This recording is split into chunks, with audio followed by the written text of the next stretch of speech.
Buenos días. Buen día. ¿Cómo están? También saludamos a los que estén conectados.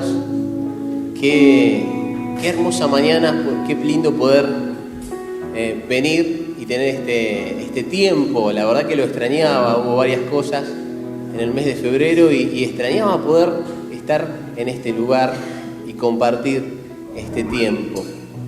Y para empezar me gustaría que reflexionemos brevemente en dos aspectos. El primero es en el Dios al que nos acercamos, ¿sí? Dios sigue siendo el mismo, ayer, hoy y lo será por los siglos. Él es Dios. Y Él se define a sí mismo y dice: yo soy el primero y el último, dice en Isaías. No hay otro Dios, no da opción.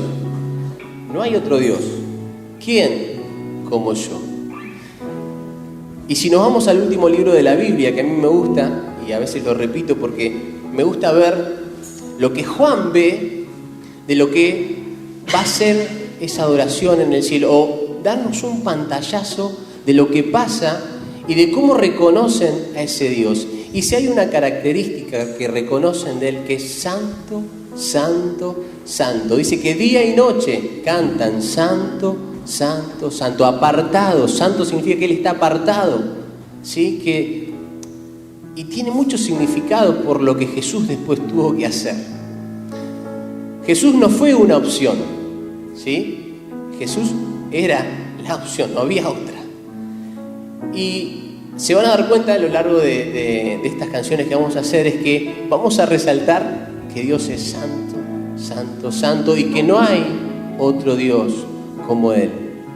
Y a veces es difícil que uno no se distraiga cuando empezamos, ¿no? Porque venimos o pensando cosas o con alguna preocupación. Entonces me gustaría que podamos tener un breve minutito donde vos, si querés cerrar tus ojos, y si querés no, el cerrar los ojos muchas veces nos ayuda a no distraernos, pero que pienses en el Dios que nos vamos a acercar, ¿sí? Que creas que no hay otro Dios como Él. Que creas que tenemos un privilegio enorme en poder tener este espacio, juntarnos, ¿sí? Y venir a ofrecer con nuestras voces, ¿sí? Lo que Él es.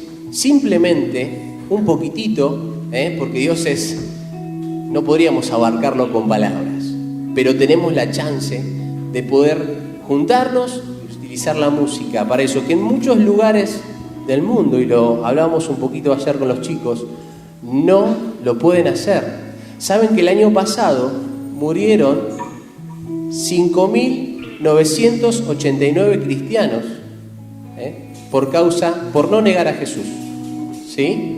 Esto es 1 cada 2 horas. Gente que tiene que esconderse para poder compartir con otro que cree lo mismo que él. Nosotros tenemos la libertad y gracias a Dios por eso. Pero a veces podemos caer en la comodidad, ¿sí? Reflexionemos este minutito.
No hay Dios tan grande como tú, no lo hay, no lo hay, no hay Dios tan grande grande como tú, no lo hay, no lo hay. No hay Dios que pueda hacer las obras como las que haces tú. No hay Dios que pueda hacer las obras como las que haces tú. Cantando santo, santo, santo es el Señor, poderoso, para siempre reinarás. Solo es esta frase, cantando santo, santo, santo es el Señor, poderoso, para siempre reinarás. Cantando santo nuevamente, cantando santo, cantando santo, santo, santo es el Señor, poderoso, para siempre rey. Última vez cantando santo, cantando santo, santo, santo es el Señor, poderoso, para siempre reina. Santo es su nombre, santo es tu nombre, oh Dios, santo eres tú. La creación declara tu gloria, santo eres tú.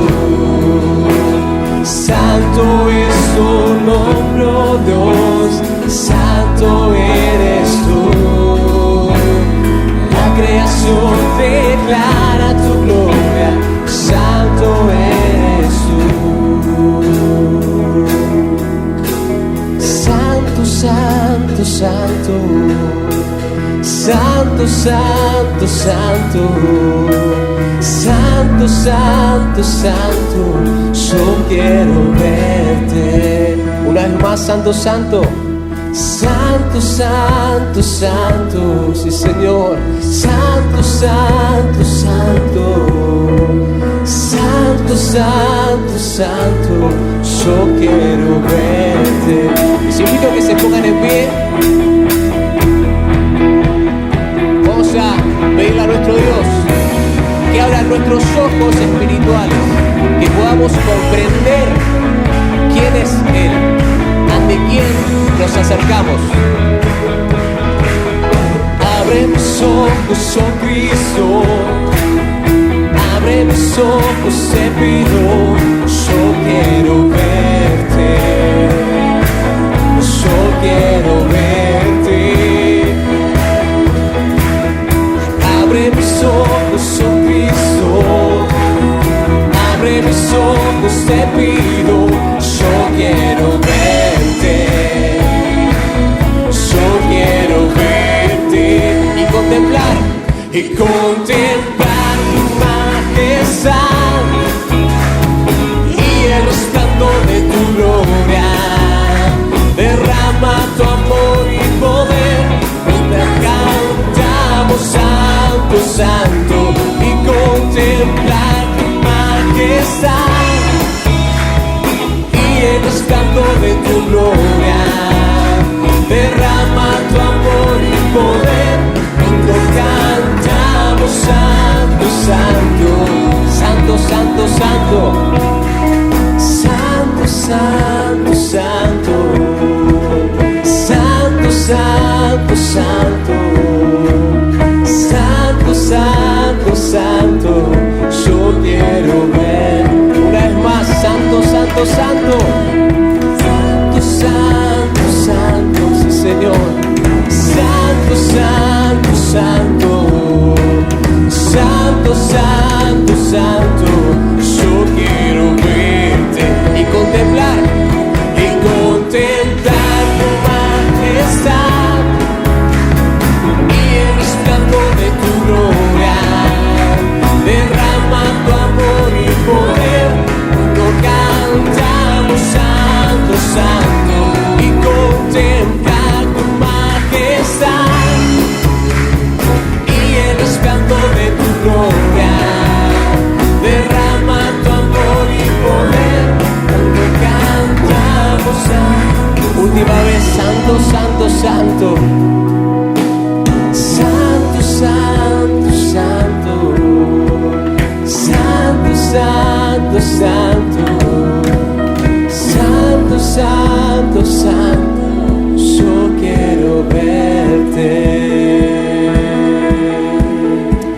Señor. De esta forma nos presentamos reconociendo que no hay otro Dios como vos, que sos santo, santo, santo, y que solo por los méritos de Jesús es que podemos ser tus hijos. Queremos exaltar tu nombre, reconocerte como el único Dios verdadero. Y Padre, te ruego que en esta mañana vos sigas hablando a nuestros corazones. En el nombre de Jesús. Amén. Pablo le escribe a los romanos en el capítulo 8 y él les dice lo siguiente. Él les dice, ¿saben una cosa? La ley de Moisés, esto que él dejó escrito, no podía liberarnos ¿de qué? Lo vine diciendo anteriormente, de la ley del pecado, ¿sí? Por cuanto todos pecamos, ¿sí? Estamos separados de Dios. Y de la ley de la muerte, porque la paga del pecado es muerte. Entonces Pablo le dice, la ley de Moisés no podía. Por eso Dios envió a su propio Hijo en condición semejante a nuestra condición de pecadores, con un cuerpo mortal, ¿sí? Para que se ofreciera en sacrificio por el pecado. Y así Dios condenó al pecado en la naturaleza humana. Solo los méritos de Jesús.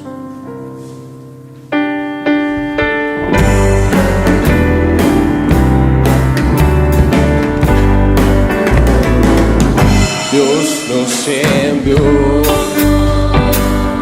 a su Hijo Cristo, que le salvó, paz y perdón, sufrió y murió por mis pecados. Pero ¿saben qué? Vacía está la tumba porque Él triunfó,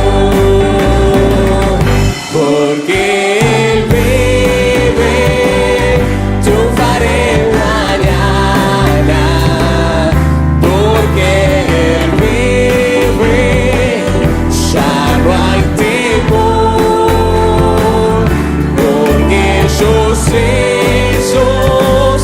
que el futuro es opción. La vida vale más y más solo por Él. Yo sé que un día el río cruzaré con el dolor, batallaré y al ver la vida triunfando en meta, veré gloriosas luces, sí, veré al Rey, porque Él vive, triunfaré mañana, porque Él vive, ya no hay temor, porque yo sé que el futuro es oso. La vida vale más y más solo por Él, porque Él vive, porque Él vive, triunfaré. Gracias, Señor, por esta verdad, porque Él vive, ya no hay temor, porque yo sé que el futuro es oso. La vida vale más y más solo por Él. La vida vale más y más solo por Él. Amén. Pueden sentarse y nos preparamos para traer nuestras ofrendas mientras seguimos reconociendo que solo nuestro Dios es digno de toda gloria. ¿Pasamos?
Señor, grande eres tú, maravillas haces tú, no hay otro como tú. Señor, no hay otro como tú, grande eres tú, maravillas haces tú, no hay otro como tú, no hay otro como tú. Ponete de pie y cantemos una vez más esta canción. Digno eres de gloria, de alabanza, elevamos nuestras manos, cantamos, Señor, digno eres de gloria. Sí, Señor, solo vos sos digno de toda gloria. Elevamos nuestras manos, exaltamos, Señor, grande eres tú, maravillas haces tú, no hay otro como tú, no hay otro como tú, grande eres tú, maravillas haces tú. No hay otro como tú, no hay otro como tú. Dios exalto, Dios exalto, eres todo para mí, tu creación canta de ti. Dios exalto, Dios exalto, te exalto, Cristo, mi Rey. Dios exalto, Dios exalto, eres todo para mí, tu creación canta de ti. Dios exalto, Dios exalto, te exalto, Cristo. Una vez más, las voces. Dios exalto.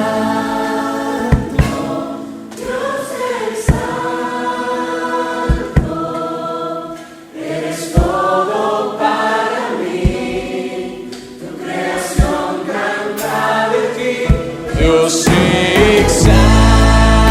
exalto, Dios exalto, te exalto, Cristo, mi Rey.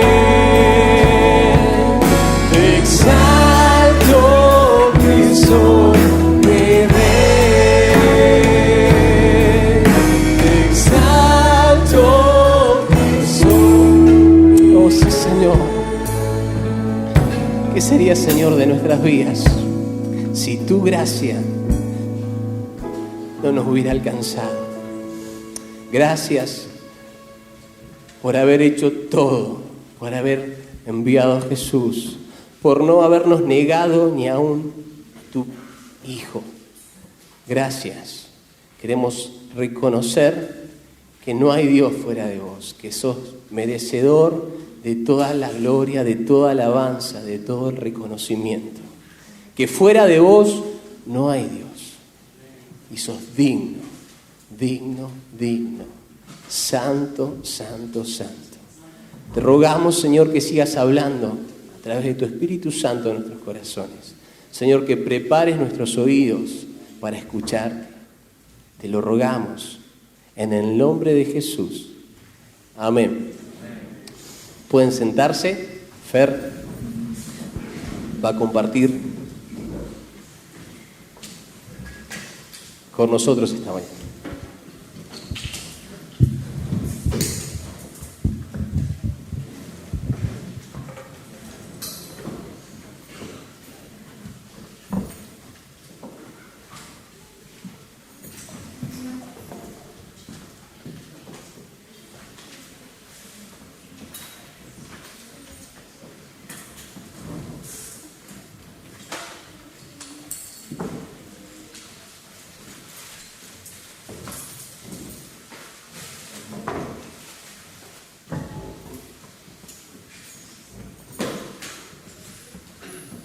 Hola. Bueno, bienvenidos a todos. Hoy es 300, casi 360, pero hay un montón de gente. Está bueno, me gusta. Fue muy difícil encontrar el tema para este mensaje. Muy difícil. Y lo que me sorprende es que cuando cuesta, es como cuando uno va buscando un camino, ¿no? Prueba por acá, prueba por allá, y en un momento uno encuentra un hilito del que empieza a tirar y las cosas fluyen. Espero que tenga impacto, creo que sí. ¿Están atentos? Los tengo conmigo, no me puedo evitar esa frase, entonces vamos, esa es tradición. Bueno, y de repente, así como así, el COVID-19, que aún contagia y que nos dejó crisis económica mundial, muerte, y vaya que sabemos acerca de eso, y heridas que no se ven, las que se les disparó la ansiedad, la depresión, todo a raíz del encierro, o lo que tuvieron que pasar, de golpe y porrazo se ven ensombrecidos por el inicio de una guerra en Europa. Otra vez. Una potencia atracando un país, ¿no? Europa está en guerra y aún no sabemos cómo esto va a terminar, ni qué consecuencias va a tener. Pero esto ya está afectando a los implicados y podemos hablar de que ya hay muerte, destrucción, sanciones económicas, desplazados de guerra, y se saca del baúl una frase que los que ya tienen años por ahí la van a recordar. Una frase que se usaba mucho en el periodo de la Guerra Fría, es decir, la amenaza nuclear, la amenaza de la utilización de armas atómicas. De vez en cuando aparece el dictador de Corea del Norte que amenaza que va a hacer algo, o el problema de Irán, pero que una potencia amenace en el uso efectivo de armas atómicas era algo que hace 30 años que no sucedía. Y otra vez volvemos a encontrar o escuchar que aparece dentro de las herramientas para utilizar en este conflicto la posibilidad de utilizar armas atómicas. Eso hacía mucho que no pasaba. En otro nivel de cosas, los países occidentales y cristianos pierden gradualmente su identidad en nombre de la libertad y el derecho a elegir. El derecho a elegir de los individuos, dejando de lado los valores cristianos, y de esta manera hoy el aborto, el matrimonio entre personas del mismo sexo son legales, como lo va a ser en un futuro cercano la eutanasia. ¿Qué es la eutanasia? El derecho de decir cuándo quiero que mi vida se termine. Bien, ya se está hablando acerca de eso y es cuestión de tiempo nomás para que se transforme en ley. Creo que va a suceder. Bien, ya es masivo el consumo de drogas, alcohol y pornografía, ampliamente difundido por redes sociales, internet. Y pareciera que nuestros países retrocedieran a un estado precristiano. ¿Qué quiero decir con esto? Como un momento antes que se conociera el Evangelio. Pero en realidad, si uno se pone a pensar, la situación es peor, porque nuestras naciones, conociendo el Evangelio deliberadamente, están abandonando los valores cristianos, renegando de ellos, y le dan la espalda al Dios verdadero y lo suplantan por un nuevo Dios, que es el hombre y sus deseos. A todo esto, te podemos agregar que la Iglesia de Cristo se ve seriamente amenazada por todos estos cambios y se puede encontrar confundida y hasta permeada por estos valores seculares, haciéndole insensible al pecado que se infiltra y se instala en las congregaciones. Bien, el panorama, si usamos mal la palabra que nos había explicado Hugo el domingo pasado, es apocalíptico, si uno lo puede decir, ¿no? La verdad que es preocupante. Y si yo se los cuento así, dan ganas de meterse en la cama, taparse así, todo hasta la cabeza y decir, bueno, no me despierten hasta que todo esto pase, ¿no? o frase de Mafalda, pan en el mundo, que me quiero bajar. Todo eso viene a la cabeza. Pero la realidad, ¿cuál es? Que dentro de 30 o 40 minutos nosotros vamos a tener que salir a ese mundo ahí afuera y vamos a tener que enfrentarlo igual. No nos queda otra, ¿no? Y entonces la pregunta es, ¿qué necesita la iglesia de estos días, hoy, para mantenerse fiel y pura en este contexto? ¿Bien? Y la respuesta es que la iglesia necesita de hombres y mujeres que sean valientes, sólidos. Yo usaría la palabra corajudos. ¿Bien? Cuando nosotros decimos que alguien es corajudo, ¿qué significa? Que ante una situación que implica riesgo personal, yo enfrento la situación igual porque hay que hacerlo, ¿no? Corajudo, usamos esa palabra. ¿Qué corajudo que es? Mirá lo que hizo. ¿Bien? O si lo queremos hacer todavía más épico, podríamos hablar de hombres y mujeres temibles en la fe. Eso es lo que necesita la iglesia hoy, en este contexto de cosas. ¿Bien? Para explicarme mejor lo que quiero decir, vamos a ir al Antiguo Testamento y vamos a buscar la historia de un profeta. Y yo les pregunto, a ver, voy a hacer una cosa que le gustaba hacer a Adrián Espinosa, uno de nuestros pastores. A ver, ¿de qué profeta corajudo ustedes se acuerdan? Díganme algunos. A ver si aciertan con el que vamos a ver. Fuerte y claro. Elías. Elías lo vamos a ver, pero no es el principal. ¿Quién más? Daniel, tampoco. Lo vamos a citar, pero tampoco. Jeremías, tampoco. ¿Cómo? Tampoco. ¿Cómo? Oseas, tampoco. Eliseo, tampoco. Miren, ¿no? Ya sacamos a todos los grandes, ¿no? Ya sacamos a Daniel, Isaías. Elías iba de cajón. ¡Pah! Era así el ejemplo clásico. Pero yo no quería eso, ¿no? Y el Señor me ayudó a encontrar un pasaje que habla de un hombre que fue corajudo. Vamos a ir el primer libro de Reyes, al capítulo 22. Y yo voy a ir leyendo el capítulo y voy a ir comentando algunas cosas para que entiendan lo que quiero decir con respecto a esto de ser corajudo. ¿Bien? Primer libro de Reyes, capítulo 22.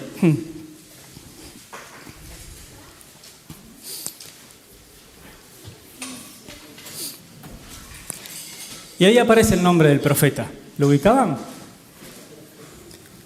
Micaías.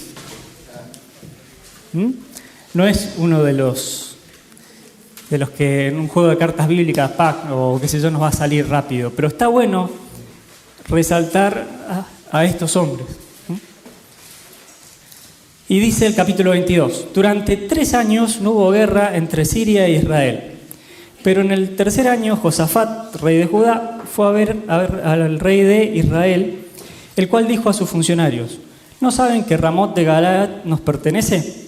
Y no hemos hecho nada para obligar al rey de Siria a que nos la devuelva. O sea que el hábito de guerrear hace 3000 años y hoy está igual. ¿Bien? O sea que es un mal hábito que tenemos arraigado los hombres y los gobernantes y que ahí está presente. Así que le preguntó a Josafat, ¿irías conmigo a pelear contra Ramot de Galaad? Josafat le respondió el rey de Israel, estoy a tu disposición, lo mismo que mi pueblo y mis caballos. Pero antes que nada, consultemos al Señor, añadió. Algo muy prudente. ¿Bien? Así que el rey de Israel reunió a los profetas, que eran casi 400. ¿Recuerdas el número? 400 profetas. ¿Bien? Y les preguntó, ¿debo ir a la guerra contra Ramot de Galaad o no? Y todos los profetas, 400, contestaron, vaya su majestad, porque el Señor le entregará en sus manos. Pero Josafat, que era el rey de Judá, hubo algo ahí que no le gustó, y le dice, ¿no hay aquí un profeta del Señor a quien podamos consultar?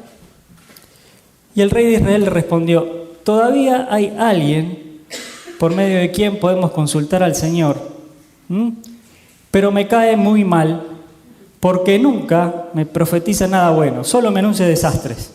Se trata de Micaías, hijo de Imlá. O sea que deliberadamente se dejó de lado a este hombre ¿Y el motivo cuál era?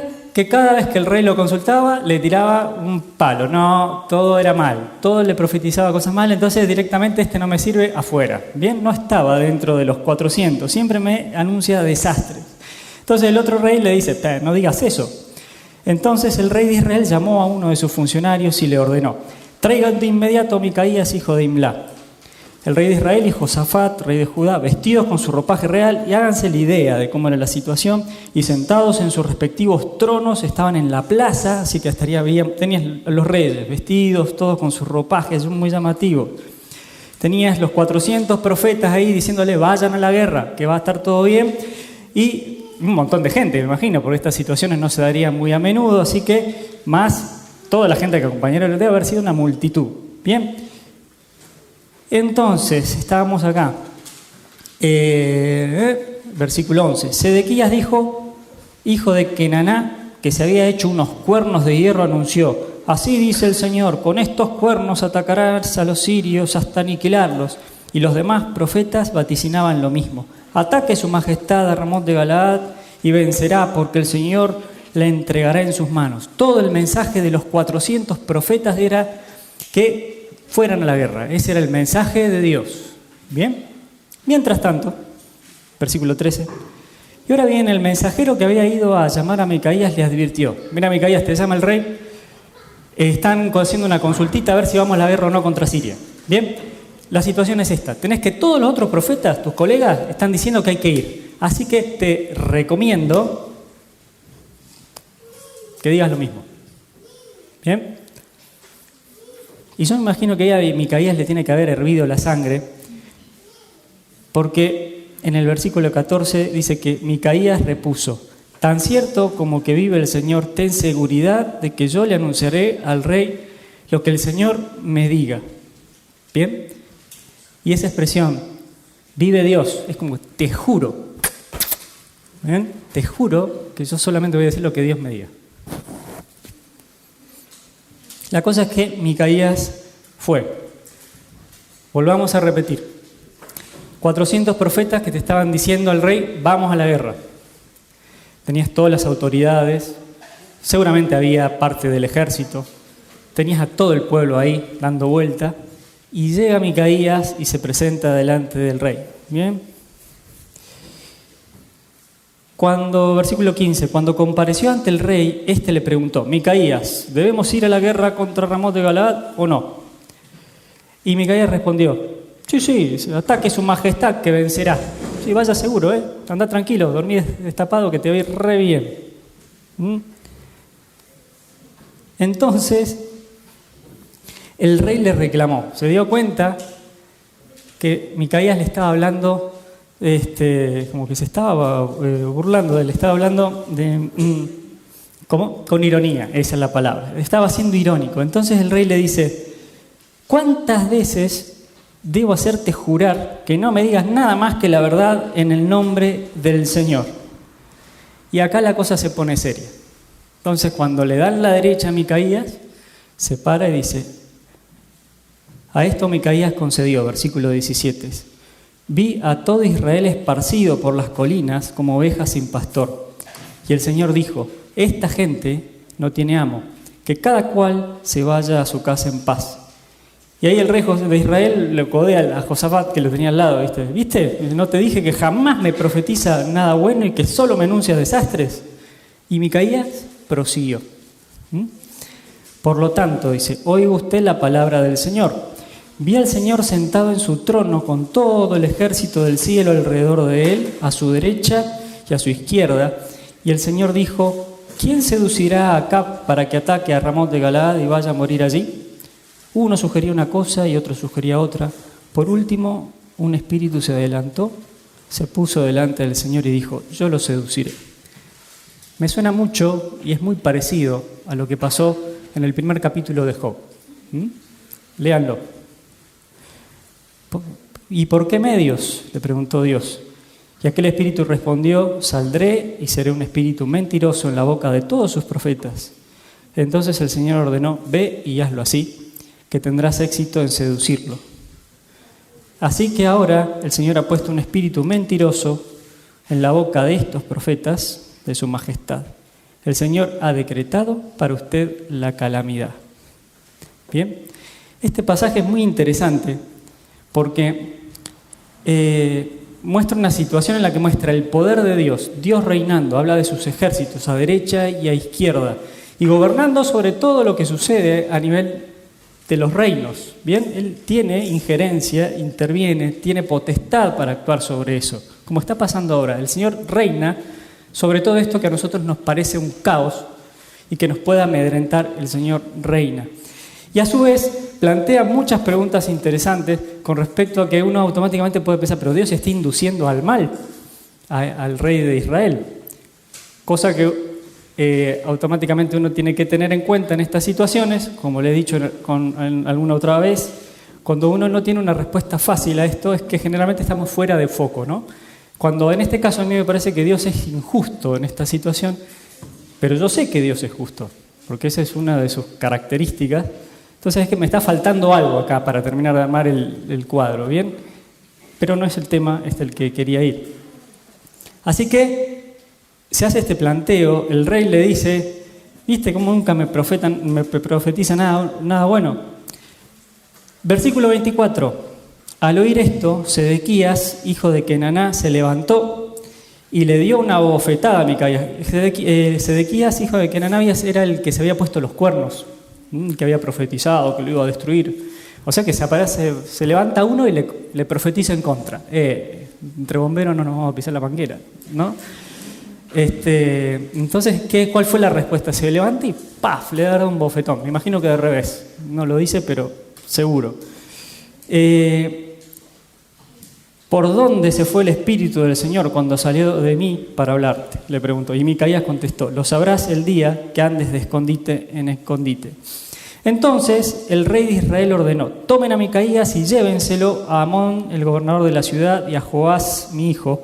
Díganle que les ordeno echar en la cárcel a este tipo y no darle más que pan y agua hasta que yo regrese sin contratiempos. Micaías manifestó, si regresa sin contratiempos, el Señor no ha hablado por medio de mí. Toma nota tomen, señala a todos, tomen nota todos ustedes de lo que estoy diciendo.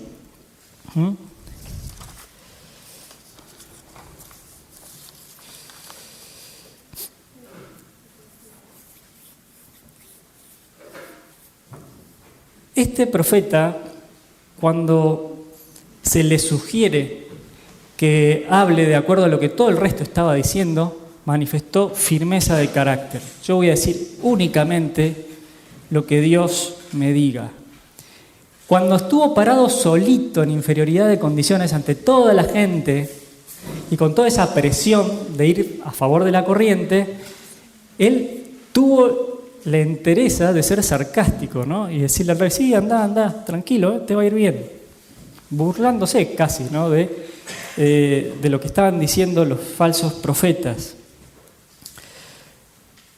¿Cuál fue el pago de su fidelidad? Porque él iba y llevaba mensaje de Dios.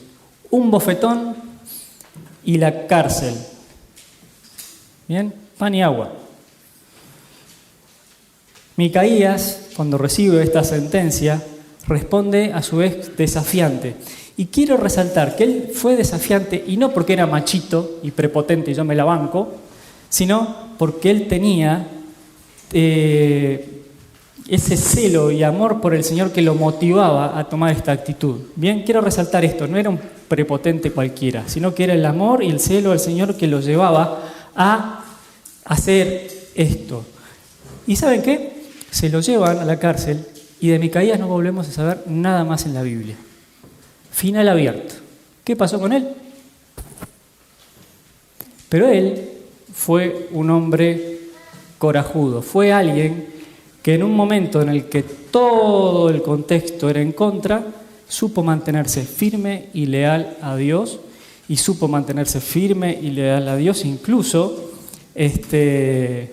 con esta paga, ¿no? No sabemos pues qué pasó con él, no se sabe más nada de Micaías, es el único lugar de la Biblia en el que se lo menciona, pero es un ejemplo de una persona temible en la fe. Ahora sí, si queremos reforzar un poquito más la idea, vamos a ir a un contemporáneo de Micaías. Y ahí sí llegamos a Elías. Bien, es mucho más conocido. Te quiero resaltar un par de cositas para que ustedes vayan reforzando la idea que yo quiero que ustedes se lleven en esta mañana, que el Señor quiere que se lleven esta mañana.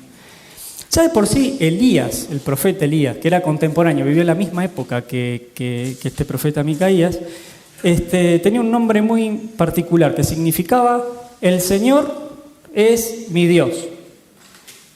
¿Bien? Y era toda una declaración esto, de decirlo en esa época.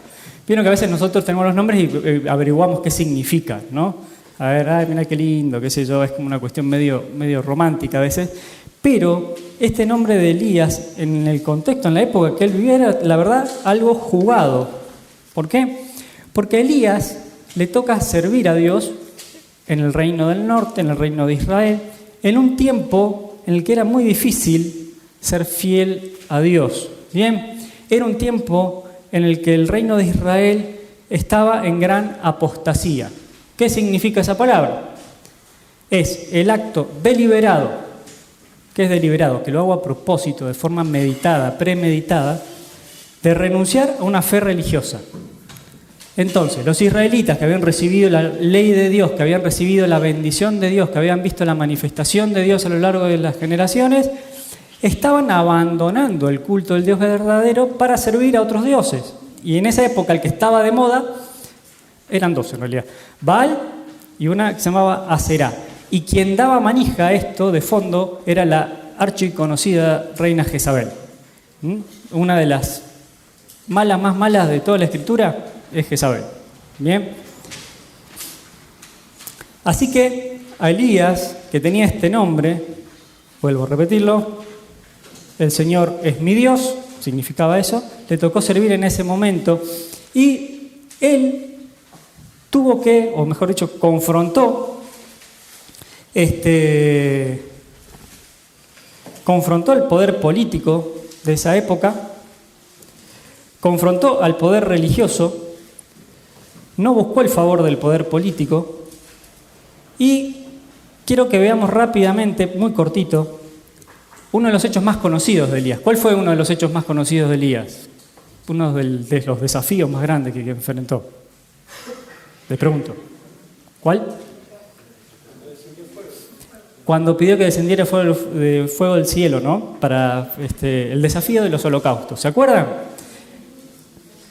Elías se encuentra con el rey y le dice: convoca a las 450 profetas de Baal, a los 400 profetas, sacerdotes de Aserá, que se reúnan en tal lugar, que venga el pueblo, que les tenga un desafío. El desafío era que iban a armar 2 holocaustos y que iban a clamar al cielo, cada quien a su Dios, y el que enviara fuego del cielo y quemara el holocausto, ese era el Dios verdadero. Yo imagino que cuando se corrió por Instagram, Twitter y demás el desafío, se llenó de gente porque la verdad era digno de ver. Bien, se juntó muchísima gente. Elías nuevamente exponiéndose a una situación muy riesgosa. Bien, y se acuerdan que se presentaron los sacerdotes de Baal, hacen el sacrificio, empiezan a danzar alrededor del lugar donde estaba el animal, se hacían cortes y gritaban. ¿Y qué es lo que hacía Elías? Elías mientras tanto miraba, ¿no? Y dejó que pase el tiempo, y después en un momento se empezó a burlar, ¿se acuerdan la historia? Entonces, griten más fuerte, que capaz que Baal está durmiendo y no los escucha. Les mojaba la oreja. Él solito estaba ahí parado. Tenía 850 sacerdotes en contra, más el rey que no le caía muy simpático, y más toda la gente que estaba ahí mirando a ver qué onda. ¿Bien? Entonces, cuando pasó el tiempo, vamos a repasar ahí lo que pasó. Vamos a ir a Primera de Reyes, capítulo 18. Vamos a retroceder un poquito donde habíamos estado antes. Y vamos a arrancar desde el versículo 30. Entonces, estaba toda esta multitud, estaban los sacerdotes de Baal ahí hacía rato gritando y qué sé yo, y no pasaba nada. Elías estaba quietito, tranquilo, y se reía de ellos, y en un momento le dijo a todo el pueblo: acérquense. así lo hicieron. Como el altar del Señor estaba en ruinas, y eso es un detalle poco menor, eso demuestra la apostasía de Israel. ¿Bien? El altar de Dios estaba abandonado, estaba destruido. Así que Elías lo reparó, luego recogió 12 piedras, una por cada tribu de los descendientes de Jacob, a quien el Señor le había puesto por nombre Israel. Con las piedras construyó un altar. Todo esto, imagínense, debe haber sido todo como muy despacio para que la gente preste atención, me imagino, para dar un clima especial a todo esto. Y alrededor cavó una zanja en que cabían 15 litros de cereal. Luego colocó leña, descuartizó el buey, lo puso en pedazos sobre la leña y dijo: llenen de agua 4 cántaros y vacíenlos sobre el holocausto y la leña. Y luego dijo: vuelvan a hacerlo. Y así lo hicieron. Háganlo una vez más, les ordenó. Y una tercera vez vaciaron los cántaros, y el agua corría alrededor del altar hasta llegar a la zanja. O sea que ahí Elías encima es como que se expone más todavía, porque al desafío difícil de a ver qué Dios responde, le agrega todavía un nivel de dificultad, mojando todo todavía, como para que no hubiera ninguna trampa. El versículo 36 dice: a la hora del sacrificio vespertino, eso decía la tardecita, el profeta Elías dio un paso adelante, y eso es importantísimo. Vuelvo a resaltar el tema de la exposición que tenía Elías. Dio un paso al frente y oró así: Señor, Dios de Abraham, de Isaac, de Israel, que todos sepan hoy que tú eres el Dios de Israel y que yo soy tu siervo y que he hecho todo esto en obediencia de tu palabra. Otra vez, Elías no era ningún guapo, ningún prepotente, ninguno que le gustaba andar boqueando y mojándole la oreja a nadie, sino que lo que hizo, lo hizo por amor al Señor y porque el Señor se lo había dicho. Y entonces ahí dice: respóndeme, Señor, respóndeme para que esta gente reconozca que tú, Señor, eres Dios y que estás convirtiendo a ti su corazón. En ese momento cayó el fuego del cielo y quemó el holocausto, la leña, las piedras y el suelo, y hasta lamió el agua de la zanja.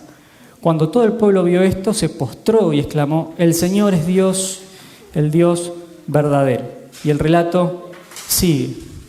Vuelvo a resaltar que Elías, al igual que Micaías, en una situación de muchísima presión en la que él era minoría, no dudó en pararse delante de toda la multitud, defender la causa de Dios, porque el Señor así se lo había pedido, y a su vez me gusta esta actitud de dio un paso al frente. Él solo estaba ahí. Todo el entorno era hostil. Todo el entorno era hostil. Y el Señor respondió.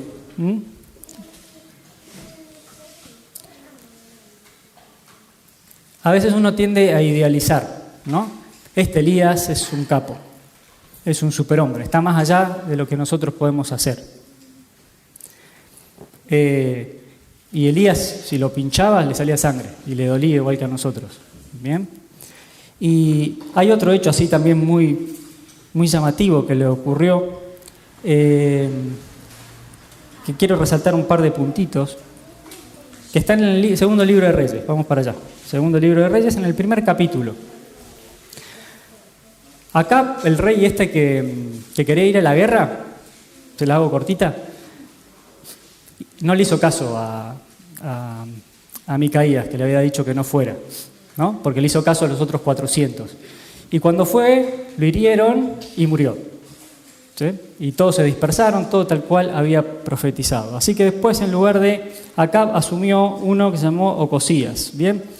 Y en un momento tuvo ahí un ida y vuelta con Elías, y el rey se enojó con Elías y entonces manda un destacamento del ejército a buscarlo. Quiero que me lo traigan de las pestañas para acá. ¿Bien? Porque lo había desafiado. Elías lo había desafiado en una orden que él había dado. Siempre le molesta el poder que lo contradigan, ¿no? Y muchas veces nos toca, o nos puede tocar, desafiar al poder. Y acá vemos que Elías no tenía empacho, o mejor dicho, no le faltaban agallas, sino era corajudo, ¿no? Iba y hacía lo que tenía que hacer. Y entonces, la cuestión es que el destacamento lo ubica a Elías, y vamos a ver,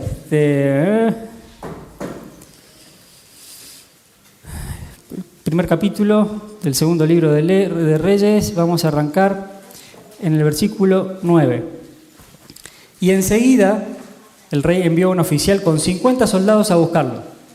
Eran 51 contra 1, con todo el equipo, todo bien, ¿no? Imaginen que le caiga a su casa 2 transportes de tropas, de esos que ven ustedes ahora en las noticias, esos que tienen 8 ruedas, artillados, se abren las puertas, bajan todos los soldados, se apostan, los mandan a buscarlo. Elías estaba sentado en la cima de un monte. «Hombre de Dios», le dijo el oficial, «el rey ordena que baje». «Si soy hombre de Dios», replicó Elías, «que caiga fuego del cielo y te consuma junto a tus 50 soldados». Al instante cayó fuego del cielo y consumió al oficial y a sus soldados. Chao. Vuelvo a decir, vos lees esto y vos decís, este Elías es una antorcha, es un lanzallamas. Pero no, guarda. Vuelvo a resaltar, era un hombre como nosotros, tenía los mismos miedos, los mismos para atravesar lo mismo que nosotros. Tuvo algunas experiencias interesantes, ya estamos viendo. Entonces, al instante cayó fuego del cielo y lo consumió el oficial de soldados. Así que el rey envió a otro oficial con otros 50 soldados en busca de Elías. «Hombre de Dios», le dijo, «el rey le ordena que baje inmediatamente». Y Elías respondió, «Si soy hombre de Dios», repuso, «que caiga fuego del cielo y te consuma junto a tus 50 soldados». Una vez más el fuego de Dios cayó del cielo y consumió al oficial y a sus soldados.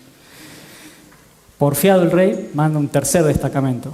Por tercera vez le envió un oficial, con otros 50 soldados. Cuando éste llegó hasta donde estaba Elías, se puso de rodillas delante de él y le imploró. «Hombre de Dios,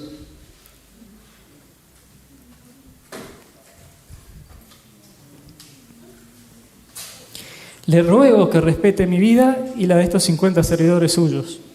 Sé bien que cayó fuego del cielo y consumió a los 2 primeros oficiales y a sus soldados. Por eso le pido ahora que respete mi vida». El ángel del Señor le ordenó a Elías, «baja con él, no le tengas miedo». Y lo que quería resaltar, más allá de todo lo espectacular del tema del fuego que caía del cielo y todo lo demás, es que dice, no tengas miedo. O sea que Elías tenía miedo, estaba en una situación de riesgo. Y como nosotros, ante una situación de riesgo, ¿cómo reaccionamos? Lo más normal es que si somos humanos, ante una situación de riesgo, reaccionemos con miedo. Bien, Elías tenía miedo. Y cuando Dios le dijo, anda, él fue. Bien, así que vemos otra vez el coraje que tenía esta gente. Bien. Y me acordaba de Jesús en Getsemaní. Jesús en Getsemaní, cuando estaba a punto de enfrentar la cruz, también tuvo miedo. Y oró a Dios. Y si podés resolver esto de otra manera, dale. Y si no, bueno, voy. Y Jesús fue corajudo y dio su vida por nosotros. ¿Bien? Así que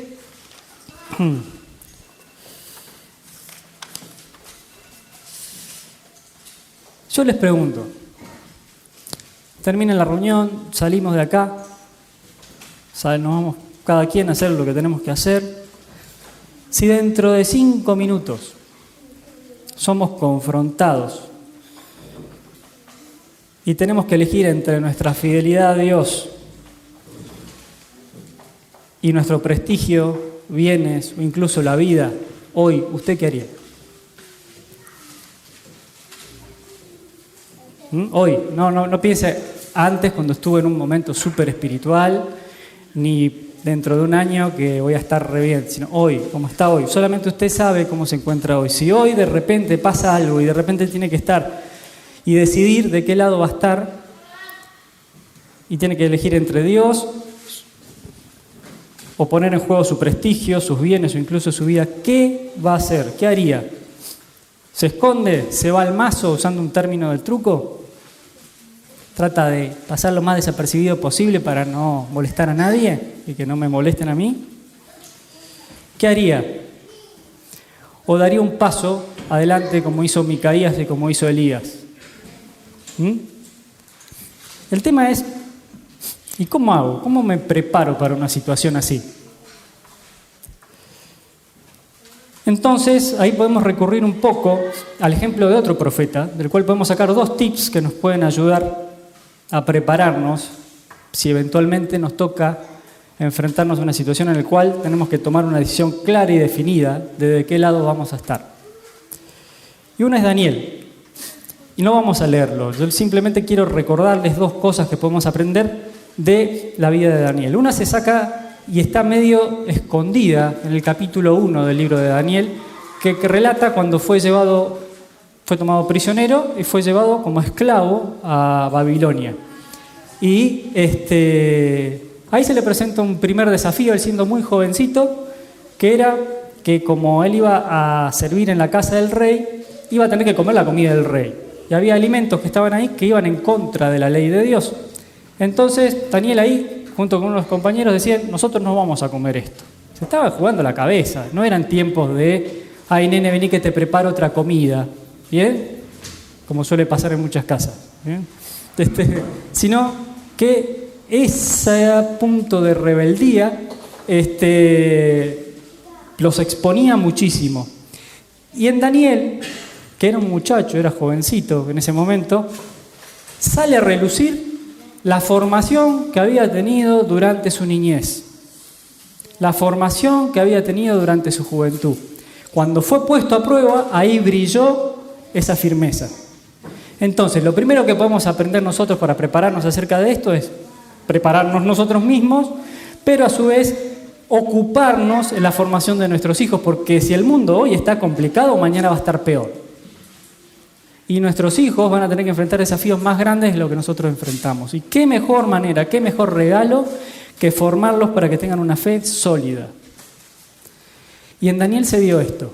Cuando llegó el momento de la verdad, salió a la luz lo que se había sembrado durante muchos años. Después algo mucho más conocido. Daniel tenía una vida intensa de oración. Y eso también es clave. Bien. También nos podemos acordar de nuestro hermano Felipe, el de la primera iglesia de Jerusalén. ¿Qué lo caracterizaba a Felipe, aparte de tener un oído sensible a la voz de Dios? Que era obediente. Él era obediente a Dios. Y algo que unifica y potencia todo esto que yo le dije antes, lo podemos aprender también de Elías. Y vamos a leerlo, ahí sí quiero que vayamos. Primer libro de Reyes, volvemos para atrás otra vez, capítulo 19.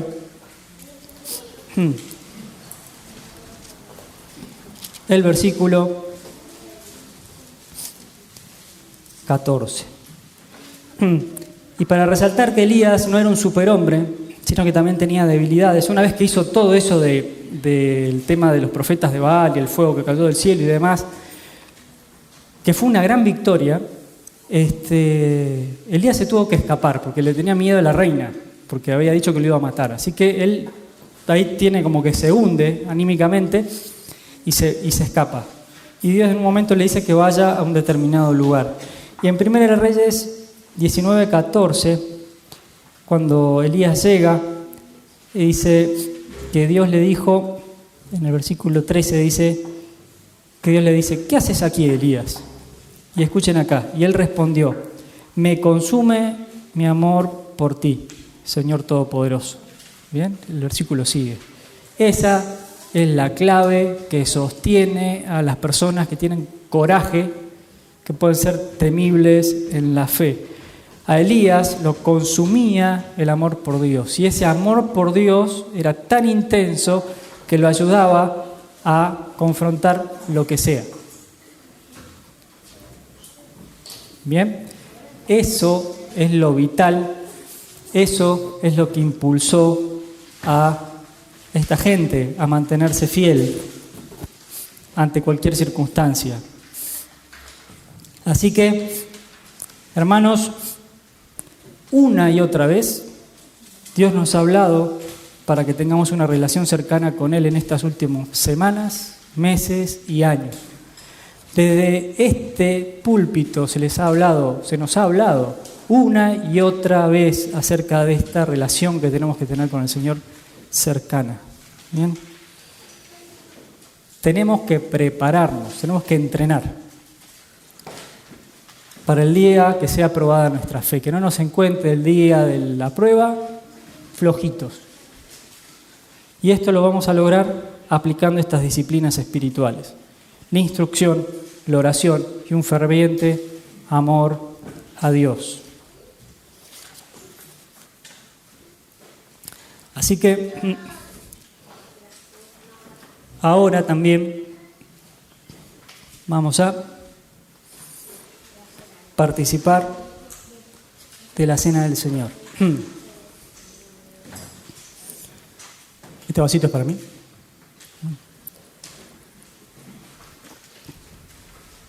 Uy, casi hago macana.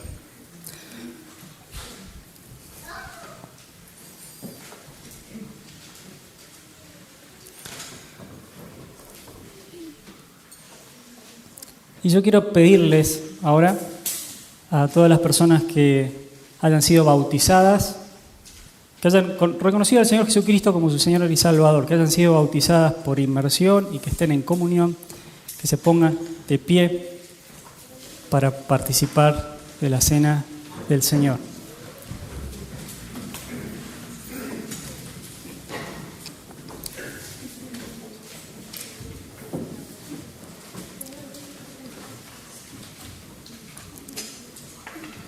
Quiero pedir a Hugo y a Rubén, por favor, si me pueden pasar a ayudar para repartir las copas y el pan.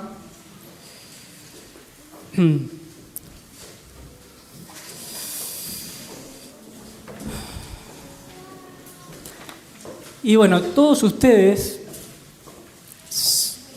yo hice un llamado y se pusieron de pie, ¿no? Se están exponiendo. Ustedes ahora me están diciendo que han reconocido al Señor Jesucristo como su Señor y Salvador, ¿no? Y que lo han aceptado como su Señor. Y yo les pregunto, ¿por qué lo hacen? Porque es parte de la liturgia, porque yo simplemente les dije, párense, porque ahora vamos a participar de esto, porque lo hacemos mes a mes. ¿Lo hacen por eso? ¿Qué vale para ustedes el vino y el pan? ¿Qué los motiva cada domingo a venir? Ya lo tengo agendado, lo hago, está bueno. ¿Qué lo motiva ser un seguidor de Cristo? ¿Los beneficios que tiene? ¿Que me puede resolver algún problema? La respuesta tendría que ser lo que le dijo Elías a Dios. Mi amor por ti me consume. Eso tiene que ser a mí lo que me motive a seguir a Cristo. Eso tiene que ser lo que a mí me ayude a mantenerme firme, lo que me ayude a seguir, a perseverar y a arriesgarme. Y a su vez, de esa manera, voy a valorar plenamente lo que vamos a recordar ahora. ¿Bien? Así que ahora voy a pedir a mis hermanos, por favor, que repartan el pan a medida que lo reciben. Se sientan.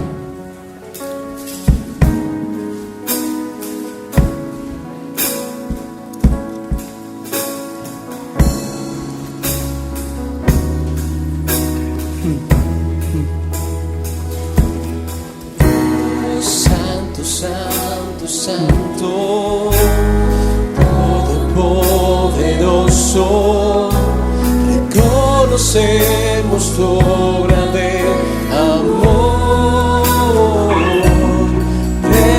Santo, santo, santo, triunfante y victorioso, digno de toda adoración.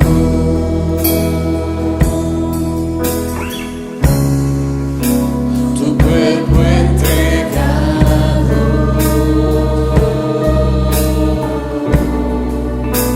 por nuestros pecados.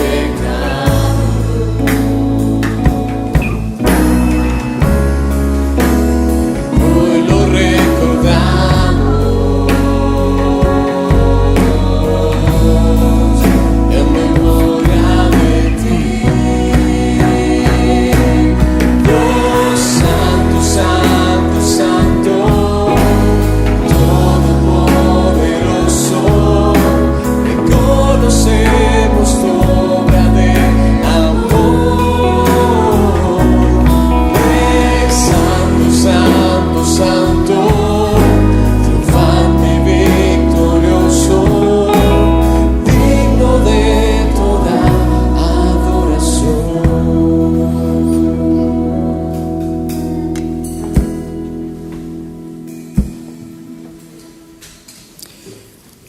Y dice la palabra de Dios en el texto que usamos para recordar este momento, está en 1 Corintios capítulo 11, dice: yo recibí del Señor lo mismo que le transmití a ustedes, que el Señor Jesús, la noche en que fue traicionado, tomó pan y después de dar gracias, lo partió y dijo: este pan es mi cuerpo que por ustedes entrego, hagan esto en memoria de mí.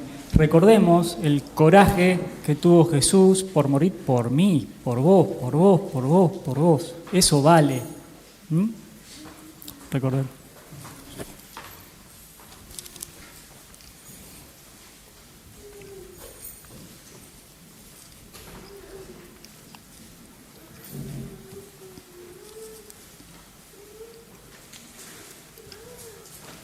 Los voy a molestar nuevamente pidiéndose que se pongan de pie, así repartimos las copas.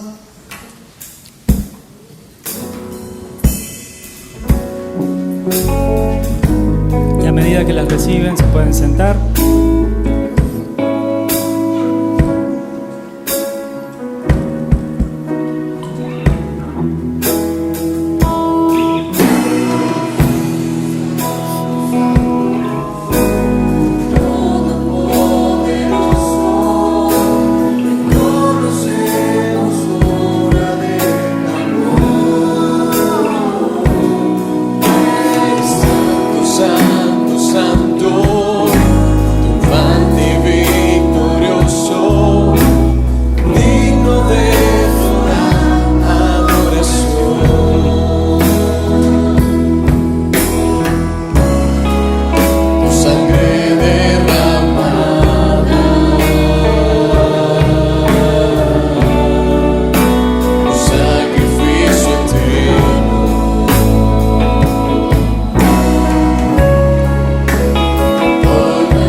De la misma manera, después de cenar, tomó la copa y dijo: esta copa es el nuevo pacto en mi sangre. Toda la sangre vertió. Toda, no le quedó nada. Hagan esto cada vez que beban en ella en memoria de mí. Bebamos.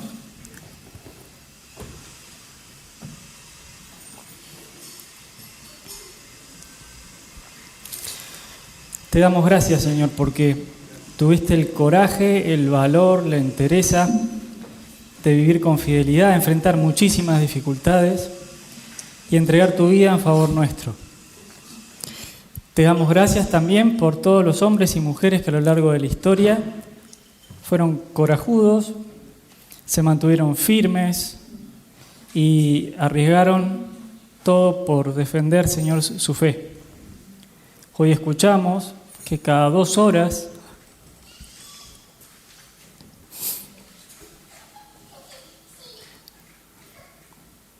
hay alguien que da su vida por vos. Ayúdanos, Señor, a tener el amor que te tuvo Elías, ese fervor que lo ayudaba a mantenerse firme, que lo ayudaba a enfrentar situaciones difíciles y tenía miedo. No es fácil, pero ese amor le daba esa potencia, ese combustible necesario para poder hacerlo.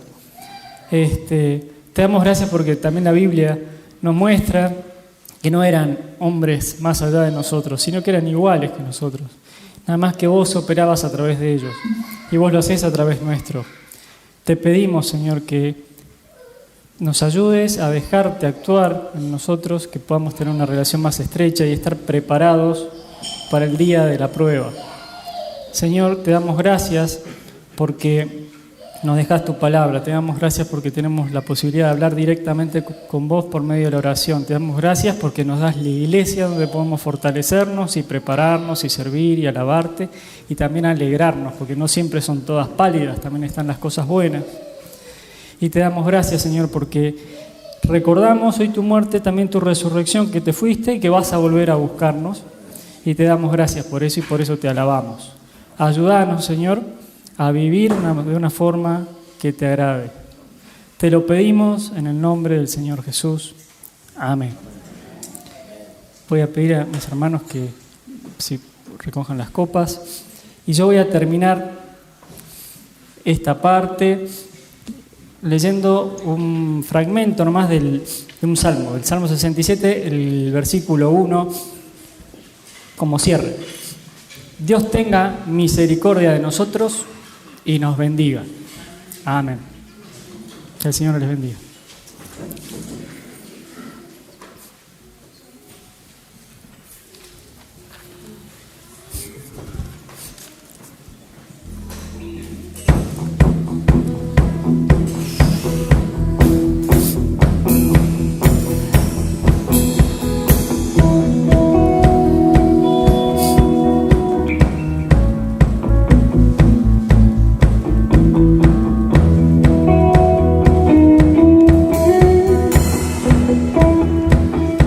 Gracias, Fer. Gracias a Dios también por su palabra.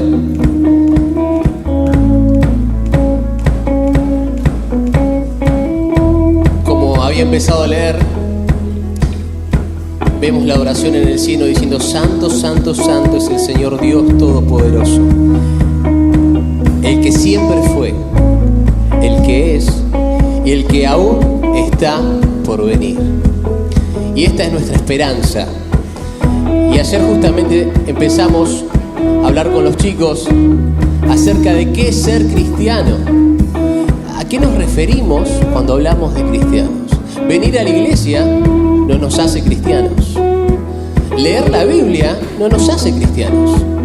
Si no tuvimos un encuentro real con Dios y el Espíritu Santo no nos hizo nacer de nuevo, si no somos hijos de Dios, podemos hacer muchas cosas externas, pero no somos verdaderos cristianos. Cristo no está en nosotros. Si Cristo no está en ustedes, dice Pablo, no son de Cristo. Y creo que se nos está desafiando porque estamos en tiempos donde Cristo viene en cualquier momento. Y que seamos dignos, ¿sí?, de escapar de lo que viene. Tomados por dignos, dice Pablo, de escapar de lo que viene. Que Dios abra a nuestros ojos espirituales y entendamos los tiempos en los que estamos viviendo. Que dejemos de hacer aquellas cosas que nos hacen perder tiempo. Y tomamos un desafío con los chicos de empezar media hora, aunque sea media hora cada día, de exponernos a la presencia de Dios, de estar en su presencia, de buscarle, ¿sí?, de empezar a memorizar su palabra, de que su palabra esté en nosotros, porque si no, sigue siendo cosas externas que hacemos por costumbre. Así que les invito a que se pongan de pie y que terminemos juntos cantando esta canción.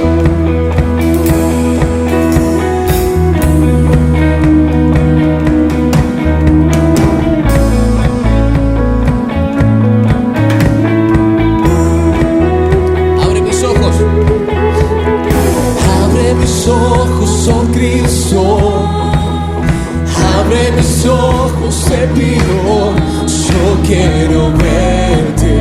Anhelamos verte, Señor. Yo quiero verte.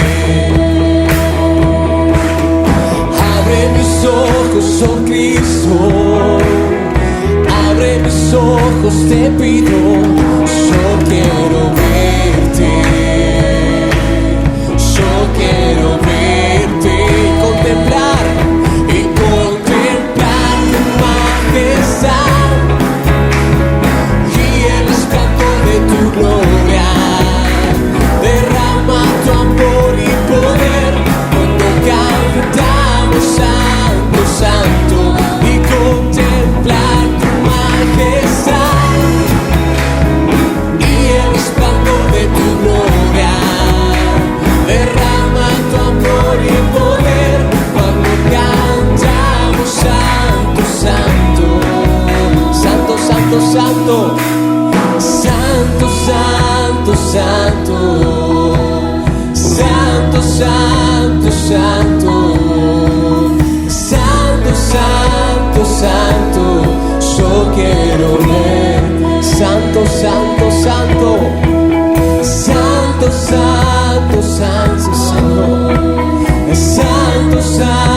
santo, santo, santo, yo quiero verte y contemplar